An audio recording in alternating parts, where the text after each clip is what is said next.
Hello friends, welcome back to our channel. And today's section I'm going to discuss a topic as single phase half control rectifier with RLE load and freewheeling diode. So this is a diagram of single phase half control rectifier with RLE load and freewheeling diode. So the circuit consists of two SCRs T1 and T2 and two diodes D1 and D2, and also it having freewheeling diode FD, and the load consists of RLE type. So here the load inductance should be large and load current is continuous. So this is a waveform of the output voltage and current waveform for single phase half controlled rectifier with RLE load and freewheeling diodes. At omega t equal to 0, SR T1 forward biased. So only when source voltage Vm sin omega t exceed the E. So thus SR T1 is triggered at firing angle omega t equal to alpha, such that Vm sin alpha greater than E.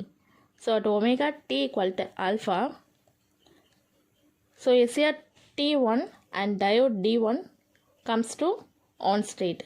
For that period alpha to pi, the load current I0 flows through the path P to T1 to RLE load D1 to N. So during that period, we can get positive output voltage and output current. So during the period pi to pi plus alpha, so input voltage is negative and freewheeling diode FD is forward biased. So freewheeling diode conducts to provide continuity of current in the inductive load.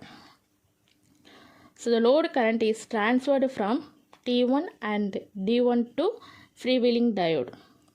So the SCR T1 and diode D1 are turned off.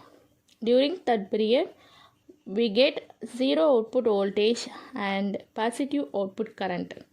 So the current path is RLE load to freewheeling diode and again RLE load. So during the negative half cycle, T1 will be turned off, T2 will be forward biased. Only when source voltage more than E. At omega t equal to pi plus alpha, the source voltage exceed E and T2 triggered. After, freewheeling diode is reverse biased and therefore turned off. So now the load current transferred from freewheeling diode to T2 and diode D2. So the current flow through the path N to T2 and RLE load and D2 to P. So during this period pi plus alpha to 2 pi, we can get output voltage and output current always positive. So at omega t equal to 2 pi, freewheeling diode FD is again forward bias and output current I0 is transferred to T2 and D2 to freewheeling diode. So I explained before. So the source current is positive from alpha to pi when T1 and D1 conduct, and negative from pi plus alpha to 2 pi T2 and diode D2 conduct. Now we can derive average DC output voltage, that is VDC equal to 1 by pi alpha to pi to the limit Vm sin omega t into d omega t. So we can take Vm divided by pi from the out. So integration of sin omega t equal to minus cos omega t to the limit alpha to pi. So we can substitute upper limit minus lower limit to this term. So further we can derive these equations Vm divided by pi minus cos pi plus cos alpha. So VDC equal to Vm divided by pi 1 plus cos alpha. So now we can get VDC equal to E plus IDC into R.